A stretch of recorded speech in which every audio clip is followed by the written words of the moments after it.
All right, today's gospel reading will be from Luke chapter 12, verses 41 through 48. And as always, I'll be doing the explanation according to the blessed Theophylact, who is an archbishop from the Ohrid region of Bulgaria from the 11th century. 41 through 44. Then Peter said unto him, Lord, speakest thou this parable unto us, or even to all? And the Lord said, Who then is that faithful and wise steward, whom his Lord shall make ruler over his household, and to give them their portion of food in due season? Blessed is that servant, whom his Lord, when he cometh, shall find so doing.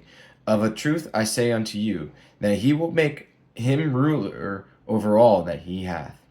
And the explanation here: Peter was kindled with brotherly love towards all who were listening, as if he were already caring for the church, and so he asked if the Lord had addressed the parable to everyone. But the Lord did not give a plain answer to his question. Instead, he showed in a hidden manner that the previous parable was for everyone and it applied to all believers. But now he says, Listen to this parable which I address just to you, the apostles, and all who are entrusted with the teaching and the protection of the faithful. Who is the faithful and wise steward? The previous parable applies to many, but this one speaks to those who into whose hands the care of the faithful is given. He begins this parable in the form of a question asking, Will anyone be found who has both faith and wisdom? Such men are few and far between. If the steward of the master's holdings is faithful but lacks wisdom, the property is ruined because he is not able to administer it as he should. When it is necessary to provide for the household, he does not, and the greater part is ruined. On the other hand, if the steward is wise and able to administrate an able administrator, but is not faithful, he is no better than a thief, and the cleverer he is, the more disastrous the result. So it is with the things of God, both faithfulness and wisdom are required. I myself know many who appear zealous in virtue and are God-fearing and faithful, but because they are not able to manage wisely the affairs of the church, they cause damage not only to property but to souls as well. For example, when someone has had a spiritual fall, if the pastor is not wise but only has faith, that is, he has virtue without discernment, the one who has fallen may be harmed either from too severe a punishment or from untimely mildness, and instead of being healed, he will be crushed. Therefore, whoever can be found that is both faithful and wise, he shall be made ruler of the household of the Lord, that is, over all his servants. And he will give each one of his portion of food in due season, whether that be the word of teaching by which souls are nourished, or the example of good deeds and instruction on how to live. If he is found doing these things, such a man is blessed, and the Lord will make him ruler over all that he hath. Having found him worthy of a higher rank, the Lord will make him ruler not only over his servants, but over all, so that both the things of earth and the things of heaven obey him. Such wise and faithful stewards were Joshua son of Nun and Elijah. The one commanded the sun to lengthen the day, and the other the clouds in the sky to cause it to rain. And in general, all the saints, as friends of God, make use of what belongs to God, their friend. For friends hold in common their possessions. Also, everyone who practices active virtue in a quiet life is steward and manager of the servile passions, anger, and desire. He gives to each its food in due season. For anger, he gives hatred for those who hate the Lord, and consuming zeal against the enemies of God. As food for desire, he provides what is necessary for the maintenance of the flesh, and acknowledges God as the provider.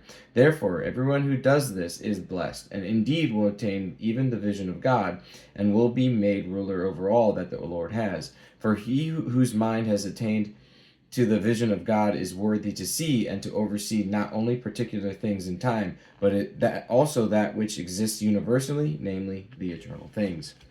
And verses 45 through 46. But if that servant say in his heart, My Lord delayeth his coming, and shall begin to beat the men servants and maidens, and to eat and drink, and to be drunken, the Lord of that servant will come in a day when he looketh not for him, and at an hour when he is not aware, and will separate him, and will appoint him his portion with the unbelievers. And the explanation here: Woe to those unworthy servants who have received from God the gift of spiritual authority and who then corrupt that responsibility entrusted to them by drinking and becoming drunk. You may understand this literally, for even such things as these occur among the wicked pastors of the church when they drink up the money in the poor box. You may also understand drunkenness to mean a mind in frenzy, engaged in teaching perverted dogmas or in squandering wealth. Such pastors beat the men servants and maidens, meaning they cause scandal to the weaker brethren of the church and strike blows to their conscience. When a weak man, small in soul, sees me, a hierarch, living wickedly, his conscience is struck, and he receives a blow to his heart. He stumbles and falls and is enfeebled all the more. All these things occur when the wicked servant says, "My Lord delayeth his coming." They are caused by laziness and by forgetfulness of the hour of the end. For if we remember that the Lord will come and that the end and the consummation of our life is at the very gates, we would sin less. We see what is the punishment. He will separate him, the Lord says, meaning that he will deprive him of the gift of spiritual instruction, lest anyone imagine that the gift of grace he had once received preserves him from harsh punishment. He says, how can this grace help him when he will be found stripped of it? To be separated means to be deprived of his former gift. The wretched man will be found at the time to be flesh and not spirit. When the Lord returns, either he finds us walking in the spirit, or we will be ranked with the unbelievers. For as the Apostle Paul says, ye are not in the flesh, but in the spirit. So if so, be that the Spirit of God dwell in you.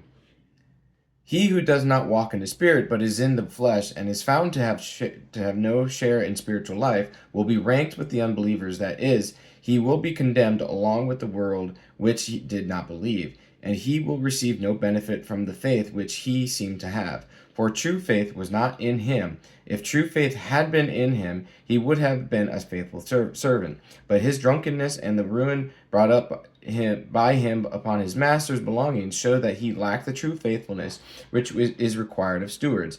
It is right that his portion be placed with that of the unbelievers. For once deprived of grace and made bare, he is seen to be stunted and incomplete. And verses 47 and 48. And that servant who knew his Lord's will and prepared not himself, neither did according to his will, shall be beaten with many stripes. But he that knew not and did commit things worthy of stripes shall be beaten with few stripes. For unto whomsoever much is given, of him shall be much required, and to whom men have committed much, of him they will ask the more.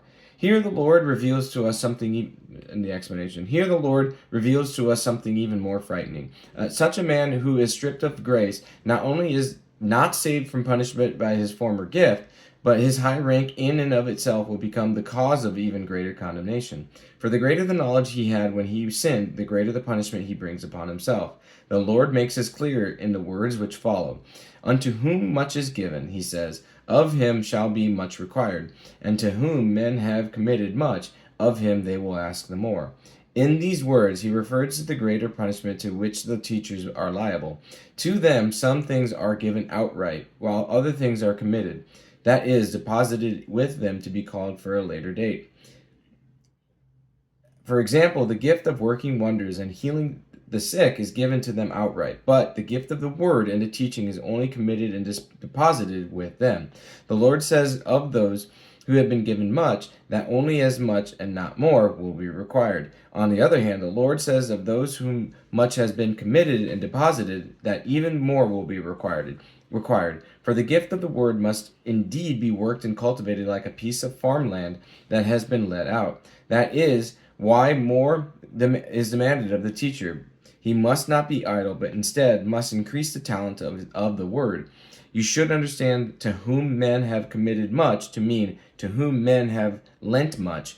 For in this passage, he is calling the loan a deposit. Also, when some have raised the question, let us grant that the man who knew the will of his master and did not do it merited his punishment.